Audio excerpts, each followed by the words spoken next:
Hello, friends. I hope you all are doing great. Today is the third episode of the basic dance movements, and we will actually today apply all the knowledges we have gathered in the last two episodes to make some choreography. It's a very small choreography, and I have composed it in a very simple way. But as I mention always, that it's your way to move yourself, so you can improvise this choreography in your own way and practice in your own pace. So let's do it. Learning and memory are intimately associated with each other. So, when you learn something, your learning procedure has to undergo the memory formation. It can be a conscious memory formation, or sometimes we learn something unconsciously, and later on, in other situations, that memory suddenly flashes out. So, learning is a continuous process, a conscious process, as well as sometimes a procedural phenomenon where you do not have a control over what you learn, but you learn silently. So, when you dance, you actually do all these procedures. First, you consciously learn. How it is?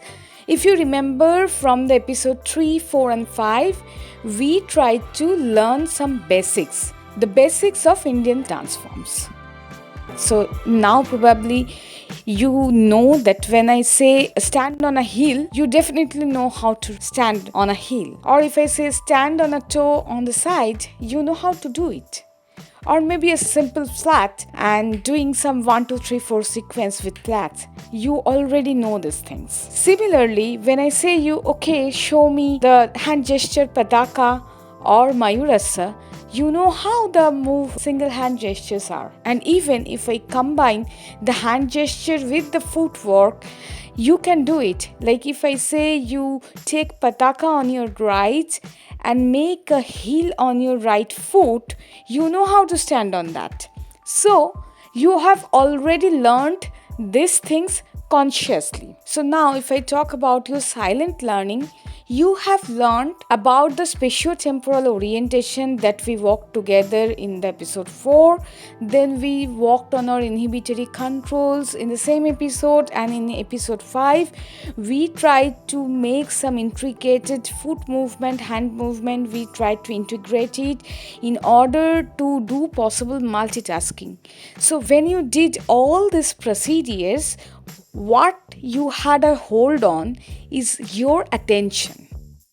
So, when I talk about dance compositions, it can be of two types. The one that I would show you, and you will learn that by heart. You may improvise a little bit, but more or less the phrase, the sequence of the movements would be the same. So, what you would need to do in order to perform that, you have to retrieve your memory, your long-term memory, and package that into the usable form that I discussed about as working memory in my first episode. So you are taking your long-term memory that has been formed while you practice, while you underwent this learning procedure, and now you are taking your memories from that, your cues from that to perform it on the real time, and you are also utilizing that memory along with the situational awareness. So maybe the day when you learned it in some other environment, but when you are going to perform it, it's a different environment. So performing on a stage is very different from learning that at your home setting. So anyway, when you perform a dance composition, you are actively working on your brain functions.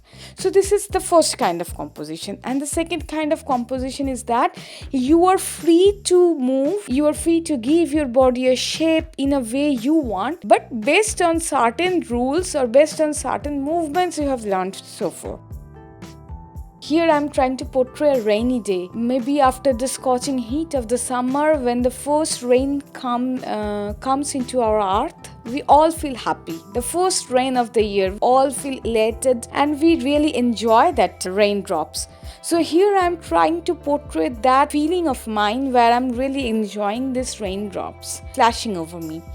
So I know how to show these raindrops, how to coordinate that with the rhythm of the music, and then I'm just impromptu improvising all my knowledges to make this composition. So this is a second level of effort that you can give for a composition. But initially, when you are starting, I would say that first try to learn some composition by heart, try to practice it, try to perform it, and after a while you will be able to make your own compositions. Once you learn these choreographies, this composition, you get an idea of what to do when, and your body also gets conditioned for this kind of movement. So that is something that you learn day by day.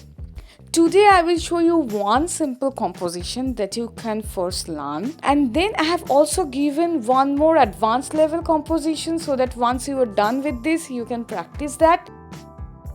So with that aim, with that hope that we will be all creative movement specialists, let's start our learning session today.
So this was a very short dance, and I composed it in a very simple way on the basis of what we learned in the last 2 episodes. You can improvise these dance steps and you can practice at your own pace. The first and primary thing is to move yourself. So just keep on moving yourself, keep on dancing, love yourself, enjoy your me time rather. And we meet next week with something new. Till then, keep following my channel, keep moving yourself. If you have any query, feel free to send me an email in my email address, which is in the description box and scrolling through the window now. It's MotionMind-Subhamita@gmail.com. We meet next week, and for all the new viewers who are joining me today, I warmly welcome you. Please subscribe my channel, press the bell icon so that you get notified when I upload a new video. Take care everybody. We meet next week. Till then, bye bye.